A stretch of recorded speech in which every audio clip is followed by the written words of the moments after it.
সালামু আলাইকুম বন্ধুরা, কেমন আছেন? আশা করি ভালো আছেন। আলহামদুলিল্লাহ আমি ভালো আছি। বন্ধুরা, আজকে ১২টা একে আমার একমাত্র ভাগ্নি ইমা, ওর আজকে জন্মদিন। তো আপনারা ওর জন্য দোয়া করবেন। ও যেন সুস্থ থাকে, ভালো থাকে, জ্ঞান বুদ্ধি হয়, ভালো করে লেখাপড়া করে মানুষের মতো মানুষ হয়। আর আজকে আমরা বাইরের কাউকে বলি নাই, কোনো আত্মীয়স্বজনও বলি নাই।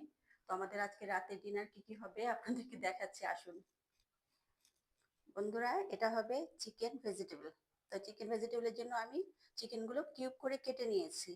তো এটার জন্য পেঁয়াজের পাপড়ি, তারপরে স্টার অ্যানিস, গোলমরিচ, দারচিনি, এলাচ আর চিকেন মশলা আর বিট ক্যাবেজ, ক্যাপসিকাম, কাঁচামরিচ। আর এগুলো হচ্ছে এটা যে হচ্ছে চিকেন কারি হবে। এই জন্য বন্ধুরা, গুলো আমরা সবকিছু একসাথে করে এটার সাথে আমি পেস্ট করে রেখেছিলাম, মিক্স করে রেখেছি। আর পোলার চাল হবে, সরি, পোলাও হবে।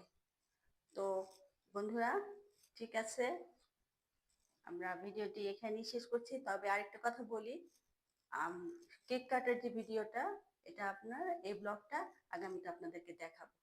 তো ঠিক আছে, ভালো থাকবেন, সুস্থ থাকবেন। আর আমার ইউটিউব চ্যানেলটি লাইক করবেন, কমেন্ট করবেন, শেয়ার করবেন। আর আমার ইউটিউব চ্যানেলটি সাবস্ক্রাইব করবেন। সুস্থ থাকবেন, ভালো থাকবেন। আল্লাহ হাফিজ।